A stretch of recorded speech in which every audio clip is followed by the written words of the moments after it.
আসসালামু আলাইকুম প্রিয় দর্শক, অন্য মঞ্চের আলোচনায় আপনাদের সকলকে আমন্ত্রণ জানাচ্ছি। ম্যাজিস্ট্রেসি ক্ষমতা দিয়ে আবার মাঠে নামানো সেনাবাহিনী কি বাংলাদেশে আওয়ামী লীগ ও অঙ্গ সংগঠনগুলোর ভার্চুয়াল সমাবেশ ঠেকাবে? এমন প্রশ্ন উঠেছে কারণ সরকার আওয়ামী লীগের তৎপরতা ঠেকানোর জন্য ঘোষণা দিয়ে সেনাবাহিনীকে ব্যারাক থেকে মাঠে নামিয়েছে, সাথে দিয়েছে ম্যাজিস্ট্রেসি ক্ষমতা। অথচ দলটি বিজ্ঞপ্তি দিয়ে আগে ঘোষণা দিয়েছে 24 থেকে 30 জুন পর্যন্ত প্রত্যেকদিন আওয়ামী লীগ ও অঙ্গ সংগঠনগুলোর তৎপরতা বলতে একটি করে ভার্চুয়াল বা অনলাইন সভা হবে। সে কারণে জনপরিসরের প্রশ্ন উঠছে, সরকার কি তাহলে এসব অনলাইন সভা ঠেকানোর জন্যই সেনাবাহিনীকে 30 জুন পর্যন্ত ম্যাজিস্ট্রেসি ক্ষমতা দিয়ে রেখেছে? আবার সরকার নাশকতার আশঙ্কা করলেও আওয়ামী লীগের পক্ষ থেকে এরই মধ্যে 1 জুলাই বড় একটি শোডাউনের ঘোষণা দিয়ে রাখা হয়েছে। প্রশ্ন উঠেছে, সরকার কেন 30 জুন পর্যন্তই সেনাবাহিনীকে মাঠে রাখতে চায়? তাহলে কি আওয়ামী লীগ 1 জুলাই আইসিটি আদালতের বিরুদ্ধে যে কর্মসূচির ঘোষণা দিয়েছে সেটি নির্বিঘ্নে করতে পারবে? বিস্তারিত জানতে চলুন যাওয়া যাক বিশ্লেষণে।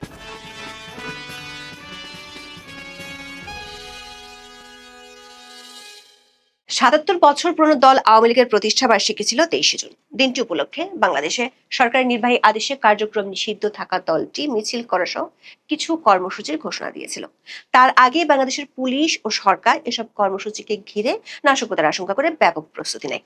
আওয়ামী লীগের ওয়েবসাইটে গত 19 জুন একটি প্রেস রিলিজ প্রকাশ করা হয়। সেই প্রেস বিজ্ঞপ্তিতে 23 জুন দলটির 77তম প্রতিষ্ঠা বার্ষিকী উপলক্ষে 4টি কর্মসূচির কথা তুলে ধরা হয়।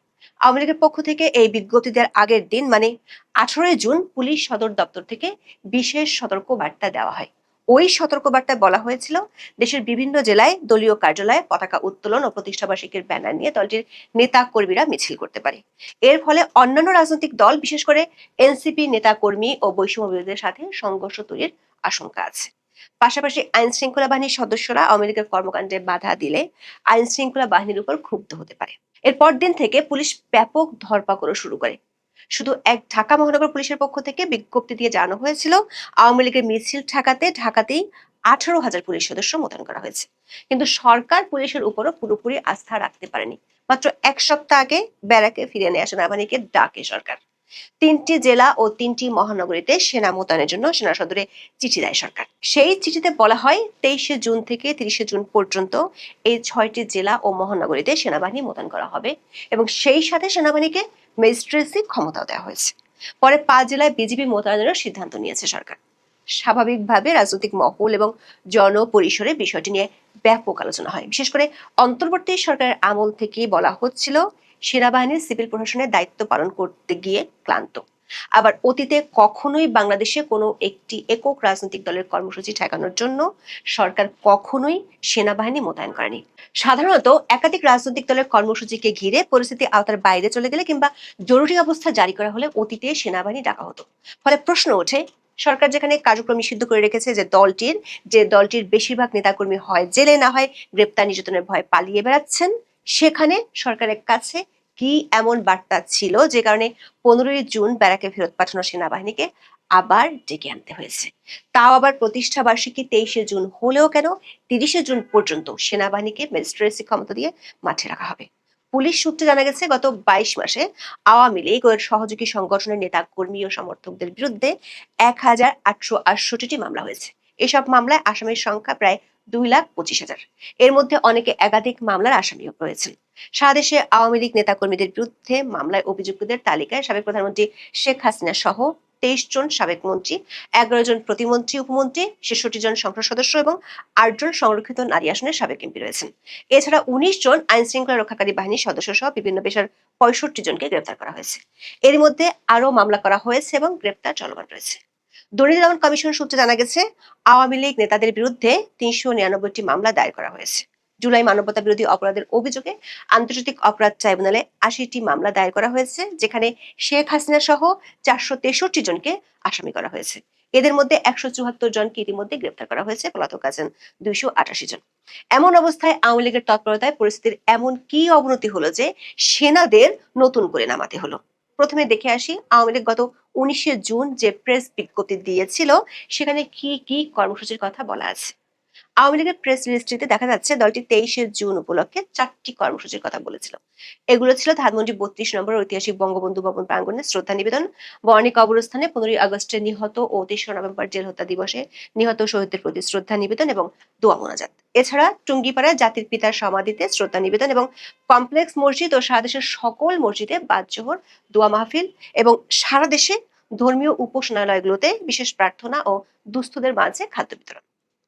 এই 4টি ছিল 23শে জুনে আওয়ামী লীগের মূল কর্মসূচি। আর সাংগঠনিক কর্মসূচি হিসেবে সংবাদ বিজ্ঞপ্তিটিতে বলা হয়েছে প্রতিষ্ঠাবার্ষিকীর দিনে ঢাকাসহ দেশব্যাপী জাতীয় ও দলীয় পতাকা মিছিল হবে। দেখা গেছে শুধু সরকার ও সরকারি বাহিনী নয়, সরকারি দল বিএনপি এবং বিরোধী দল জামাত এনসিপি ছিল মারমুখী অবস্থানে। পুলিশ সূত্রে জানা গেছে সেনাবাহিনী নামানো সত্ত্বেও দেশের কমপক্ষে 23টি জেলায় আওয়ামী লীগ ও অঙ্গ সংগঠনের নেতা কর্মীরা মিছিল করেছে। ছোট পরিসরে হলেও গোপালগঞ্জ সহ 5টি জেলায় কেক কেটে প্রতিষ্ঠাবার্ষিকী উদযাপন করা হয়েছে। 23শে জুন বিডি নিউজ 24 প্রকাশিত এক খবরে বলা হয়েছে, আওয়ামী লীগের প্রতিষ্ঠাবার্ষিকী উপলক্ষে রাজধানীর বেশ কয়েকটি স্থানে বিক্ষোভ মিছিল করেছে দলটির নেতাকর্মীরা। মঙ্গলবার তেজগাঁও শিল্পাঞ্চল এলাকা, সংসদ ভবনের পূর্ব পাশের সড়ক, ট্যামরা, মিরপুরের রূপনগর ও কাফরুল এলাকায় মিছিল করেন তারা। আওয়ামী লীগ নেতাকর্মী ছাড়াও অঙ্গ সংগঠনের নেতাকর্মীরাও এসব মিছিলে অংশ নেন। আওয়ামী লীগের উপর থেকে নিষেধাজ্ঞা প্রত্যাহার ও গ্রেপ্তার ব্যক্তিদের মুক্তির দাবি জানানো হয় বিক্ষোভ মিছিল থেকে। খবরটিতে বলা হয়, ডেমরায় আওয়ামী লীগের শতাধিক নেতাকর্মী বিক্ষোভ করেন। সংসদ ভবনের পূর্বপাশের সড়কে বিক্ষোভ করেন আওয়ামী লীগ ও সহযোগী সংগঠনের নেতাকর্মীরা। মিরপুরের রূপনগর ও কাফরুল এলাকায় মিছিল করেন ছাত্রলীগের নেতাকর্মীরা। তেজগাঁও শিল্পাঞ্চল এলাকায় বিক্ষোভ মিছিল করেছে পলিটেকনিক ইনস্টিটিউট শাখা ছাত্রলীগের নেতাকর্মীরা। সিদ্ধেশ্বরী বিশ্ববিদ্যালয় কলেজ ছাত্রলীগের নেতাকর্মীরা মালিবাগ চৌধুরীপাড়া এলাকায় বিক্ষোভ মিছিল করেন। সরকারের সবচেয়ে কড়া অবস্থান ছিল রাজধানীতে, যেখানে সেনাবাহিনী, বিজিবি ছাড়াও 18,000 পুলিশ সদস্য মোতায়েনের কথা বিজ্ঞপ্তি দিয়ে জানিয়েছিল ঢাকা মহানগর পুলিশ। এত সাজ রবের পরও আওয়ামী লীগের অঙ্গ সংগঠনের নেতারা কিভাবে খোদ রাজধানীতে এতগুলো মিছিল করলো, সেই প্রশ্ন উঠেছে একেবারে সরকারের মধ্যেই। এবার নজর দেওয়া যাক দ্বিতীয় প্রশ্নে। প্রশ্নটি হলো, সরকার কেন 30শে জুন পর্যন্ত সেনাবাহিনীকে ম্যাজিস্ট্রেসি ক্ষমতা দিয়ে 6টি জেলায় মোতায়েনের সিদ্ধান্ত নিল? 30শে জুনের মধ্যে কি সব শঙ্কা দূর হয়ে যাবে? আওয়ামী লীগের প্রেস বিজ্ঞপ্তি অনুযায়ী 23শে জুন ছাড়া 30শে জুন পর্যন্ত আওয়ামী লীগের কোনো মিছিল বা অন্য কোনো আউটডোর কর্মসূচি নেই। 23 থেকে 30শে জুন পর্যন্ত প্রত্যেক দিন আওয়ামী লীগের পক্ষ থেকে একটি ভার্চুয়াল আলোচনা সভার কথা বিজ্ঞপ্তিটিতে বলা হয়েছে। 23শে জুন ছিল আওয়ামী লীগের কেন্দ্রীয় আলোচনা সভা, 24শে জুন ছাত্রলীগের, 25শে জুন স্বেচ্ছাসেবক লীগের, 26শে জুন আওয়ামী যুবলীগের, 27শে জুন কৃষক লীগ, 28শে জুন শ্রমিক লীগ, 29শে জুন যুব মহিলা লীগ এবং সবশেষ 30শে জুন মহিলা আওয়ামী লীগের ভার্চুয়াল সভা অনুষ্ঠিত হবে।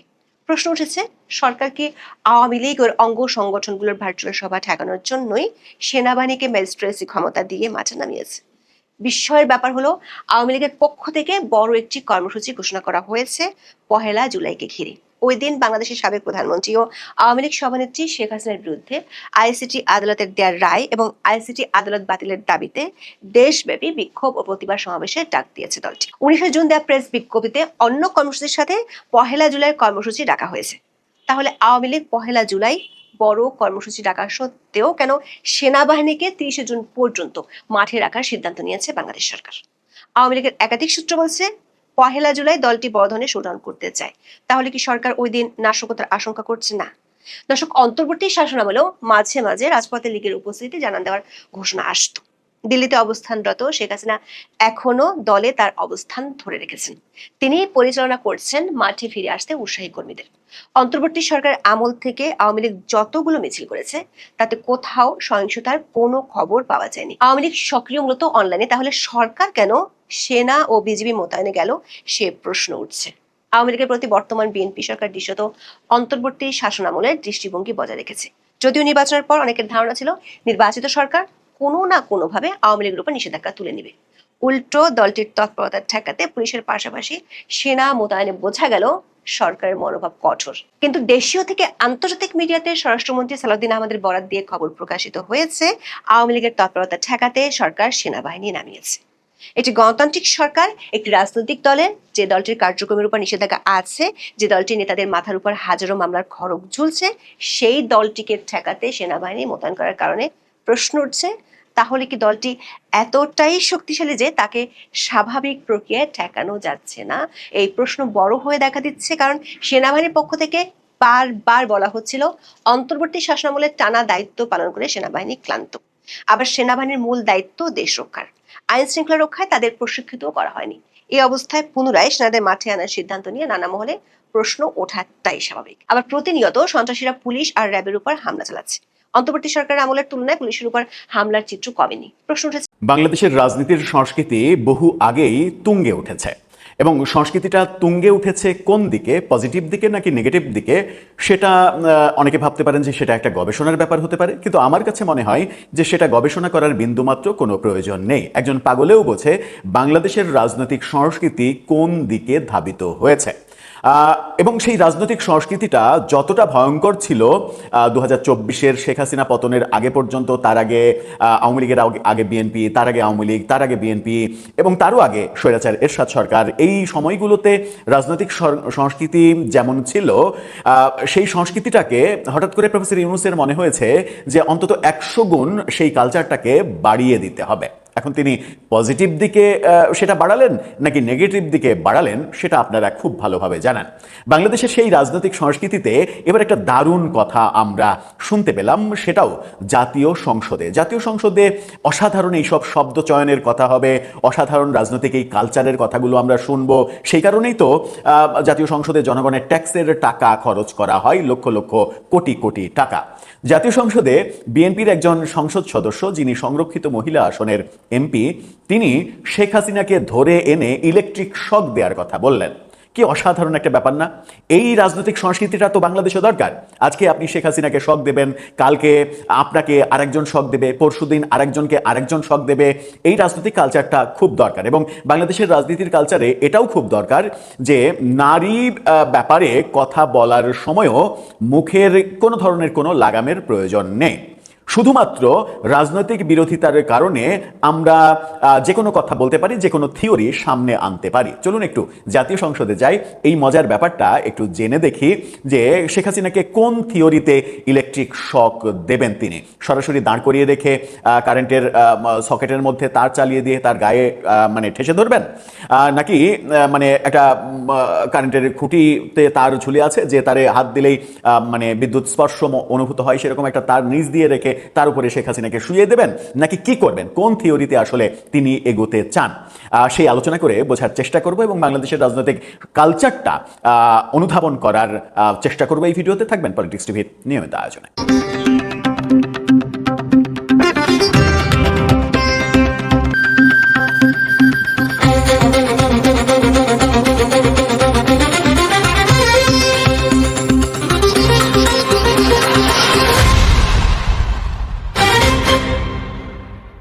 দর্শক, বলছিলাম পতিত সরকারের প্রধান শেখ হাসিনাকে ধরে এনে ইলেকট্রিক শক দেওয়ার ঘোষণা দিয়েছেন একজন এমপি, তাও আবার তিনি একজন নারী আরেকজন নারীকে ইলেকট্রিক শক দিয়ে মারার কথা বলছেন। এটা একটা দারুণ ব্যাপার, এটা একটা অসাধারণ থিওরি। অবশ্য তার থিওরিটা এমনও হতে পারে যে তার থিওরিটা বাংলাদেশের সংবিধানে অ্যাপ্লাই করাও যেতে পারে যে মানে সরকারি দলের যদি মনে হয় যে বিরোধী দলকে সাহায্য করতে হবে তাহলে তাকে ইলেকট্রিক শক দেওয়া হবে। এটা যদি সংবিধানে সংযোজন করা হয় তাহলে আর মানে নতুন নতুন করে বিভিন্ন সময়ে বিভিন্ন সরকারের এমপিদের এই কথা বলতে হবে না, ওটা একটা নিয়ম হবে, ওই নিয়মেই চলবে ব্যাপারটা। আজকে আপনি যে কালচারটা তৈরি করবেন কালকে সেই কালচার চলবে, এটাই স্বাভাবিক। আওয়ামী লীগ দমন পীড়নের যে কালচারটা তৈরি করেছিল সেই কালচারটা আওয়ামী লীগের ওপরে অনেক বেশি, কয়েক শত গুণ আকারে ইউনূস সরকারের আমলে প্রয়োগ করা হয়েছে, যেটা আমরা দেখেছি।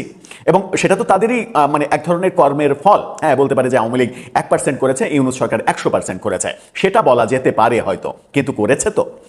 কি বলছেন তিনি? যুগান্তরের এই শিরোনামটা দেখে নিন। হাসিনাকে ফিরিয়ে এনে ইলেকট্রিক শক দেওয়ার দাবি এক এমপির। আমার এই নিউজটা পড়ে এত ভালো লেগেছে এবং মন প্রাণ যেন জুড়িয়ে গেছে। মনে হয়েছে যে আমি কক্সবাজার সমুদ্র সৈকতে রাতের নির্জন মানে চন্দ্রিমা রাতে চাঁদের সঙ্গে সমুদ্রের গর্জন উপভোগ করছি, সেরকম একটা অনুভূতি। সাথে হয়তো প্রিয় কোনো মানুষ রয়েছে, প্রিয়তমা আছে, কিংবা জীবনের শ্রেষ্ঠ কোনো বন্ধু আছে যার সঙ্গে এই অনুভূতিটা শেয়ার করতে পারছি, সেরকম একটা ব্যাপার আমার কেন যেন মনে হয়েছে। চলুন একটু ভেতরে যাই। বাংলাদেশের ক্ষমতাচ্যুত প্রধানমন্ত্রী শেখ হাসিনাকে ফিরিয়ে এনে ইলেকট্রিক শক দেওয়ার দাবি করেছেন সংরক্ষিত মহিলা আসনের একজন সংসদ সদস্য। এই কথা তিনি সংসদে বলেছেন। তার নাম রেহানা আক্তার রানু। অসাধারণ একটা কথা। আমার মনে হয় যে এই কথার জন্য বিএনপির উচিত তাকে পুরস্কৃত করা, হয়তো একটা অন্তত সামান্য হলেও অন্তত একটা পূর্ণ মন্ত্রীর মানে যোগ্যতা তো তিনি অর্জন করেই ফেলেছেন। তিনি তারপরে কি বলছেন, তিনি বলেন কিছুদিন আগে একটা আয়নাঘর দেখলাম, আয়নাঘরে যাচ্ছেন তিনি, ফাইন, সেই আয়নাঘরে একটা ইলেকট্রিক চেয়ার দেখলাম, যে চেয়ারটাকে নিয়ে অনেক সমালোচনা হয়েছে। ইলেকট্রিক চেয়ারে যদি আপনি কোনো মানুষকে শক দিতে চান তাহলে সেই ইলেকট্রিক চেয়ারের পুরো বডিটা একেবারে নিচে মাটি থেকে শুরু করে উপর পর্যন্ত পুরো বডিটা স্টিলের হয় কিনা সেই বিতর্ক উঠেছে, যে স্টিলের ইলেকট্রিক মানে চেয়ারে যদি কাউকে শক দেওয়া হয় তাহলে সেই ইলেকট্রিসিটি মেঝে দিয়ে চতুর্দিকে ছড়িয়ে পড়বে এবং ওখানে যারা শক দেওয়ার কার্যক্রমটা পরিচালনা করবে তাদেরকেও আক্রান্ত হতে হবে। এরকম বিতর্ক আমরা উঠতে দেখেছি প্রফেসর ইউনূস যখন আয়নাঘরের সেই ইলেকট্রিক চেয়ার অবমুক্ত করলেন। সেটা বিতর্কের ব্যাপার, পক্ষে বিপক্ষে অনেক যুক্তি আসতে পারে, পদার্থবিদরা অনেক কথা বলতে পারেন, সেটা তাদের ব্যাপার। তিনি বলছেন যে সেই চেয়ারে বিরোধী দলের নেতাদের ইলেকট্রিক শক দেওয়া হতো, অর্থাৎ শেখ হাসিনার আমলে বিরোধী দলের নেতাদের ধরে ধরে সেখানে ইলেকট্রিক শক দেওয়া হতো।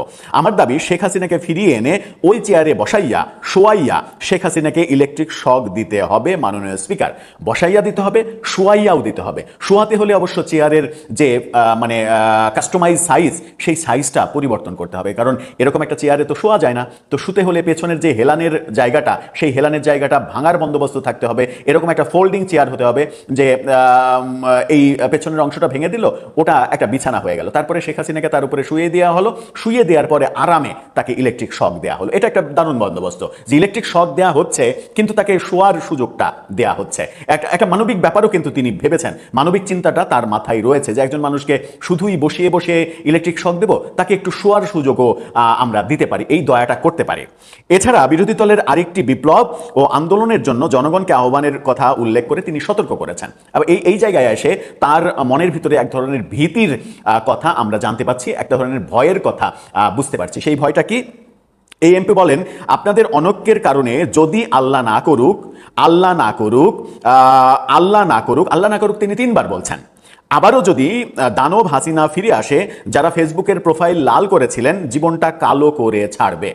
অর্থাৎ তিনি এইখানে আবার ভয় পাচ্ছেন যে জুলাই আন্দোলনের পক্ষের শক্তি যদি ছিন্ন ভিন্ন হয়ে যায়, তাদের মধ্যে ঐক্য যদি না থাকে, তাহলে শেখ হাসিনা ফিরে এসে লাল প্রোফাইলের ব্যক্তিদের খুঁজে খুঁজে তাদের জীবনটা কালো করে ছাড়বে। এই ভয়টাও আবার কাজ করছে, কিন্তু এই ভয়টা কাজ করার কোনো কারণ আমি দেখি না, কারণ মানে স্বরাষ্ট্রমন্ত্রী বলছেন আওয়ামী লীগ বলে কোনো দলই নেই, প্রধানমন্ত্রীর তথ্য উপদেষ্টা বলছেন যে আওয়ামী লীগের কোনো ধরনের কোনো কার্যক্রম করার শক্তিই নেই, সরকারি দল বিরোধী দলের বিভিন্ন নেতারা বলছেন আওয়ামী লীগের কোনো অস্তিত্বই নেই, আওয়ামী লীগ আগামী 100 বছরেও ফিরে আসতে পারবে না। এরকম কনফিডেন্ট যখন তারা, তখন আওয়ামী লীগের এই ফেরার ভয়টা এটা একেবারেই অবান্তর। আওয়ামী লীগের ফেরার কোনো সম্ভাবনা নেই, আগামী 500 বছরেও আওয়ামী লীগ ফিরতে পারবে না। এই আত্মবিশ্বাসেই আমার মনে হয় তাদের থাকা উচিত, তাই সেটা থাকলে তাদের জন্য মঙ্গলকর হবে। ওই বক্তব্যে তিনি অভিযোগ করেন সরকারি হাসপাতালের নার্সরা রোগীদের সঙ্গে খুবই খারাপ, অনেক কথা বলেছেন, ওই ইস্যুতে যেতে চায় না। তবে আমার কাছে খুব ভালো লেগেছে শক দেওয়ার ব্যাপারটা, বিশেষ করে বসিয়ে দেয়া, শুইয়ে দেয়া, এই ব্যাপারটা ভাল লাগছে এই কারণেই যে বাংলাদেশের রাজনৈতিক সংস্কৃতিতে এটাই হওয়ার কথা। মানে প্রফেসর ইউনূস তো এই থিওরিটাই শিখিয়ে গেছেন পুরো জাতিকে, যে কিভাবে কারো কবর রচনা করতে হয়, কিভাবে স্বাধীনতার স্থপতি বঙ্গবন্ধুর স্মৃতি মুছে ফেলতে হয়, কিভাবে মেটিকুলাস ডিজাইনে রিসেট বাটন চাপ দিয়ে মুক্তিযুদ্ধের ইতিহাস মুছে দিতে হয়, কিভাবে সারা দেশে মুক্তিযুদ্ধের ভাস্কর্য, মুক্তিযুদ্ধ জাদুঘর, মুক্তিযোদ্ধাদের কবরে আগুন দেয়া, এই কর্মকাণ্ডগুলো করতে হয়, এগুলো তো আমরা দেখেছি।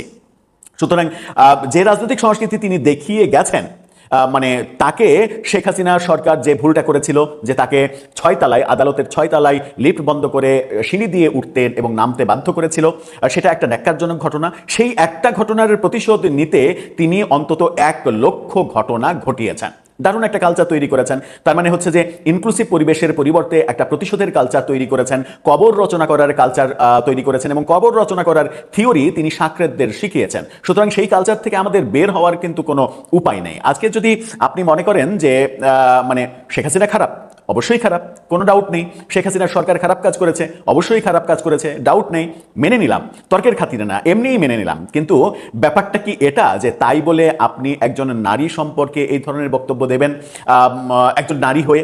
তাই বলে কি এটা যে শেখ হাসিনাকে উৎখাত করার মানে কি এটা যে গণভবনে থেকে শেখ হাসিনার অন্তর্বাস চুরি করে নিয়ে এসে কিংবা বের করে নিয়ে এসে সেটা প্রদর্শন করে উল্লাস করবেন? সেটা তো মানবিক কর্ম হতে পারে না। একটা সরকার আমাদের পছন্দ হয়নি, সেই সরকার বাংলাদেশের মানুষের উপরে অত্যাচার করেছে, তাদেরকে আমরা বিদায় করেছি। তারা যতটুকু দোষ করেছে সেই দোষের জন্য তাদের আমরা বিচার করব, তাদের শাস্তি হবে, সেটাই তো হওয়ার কথা।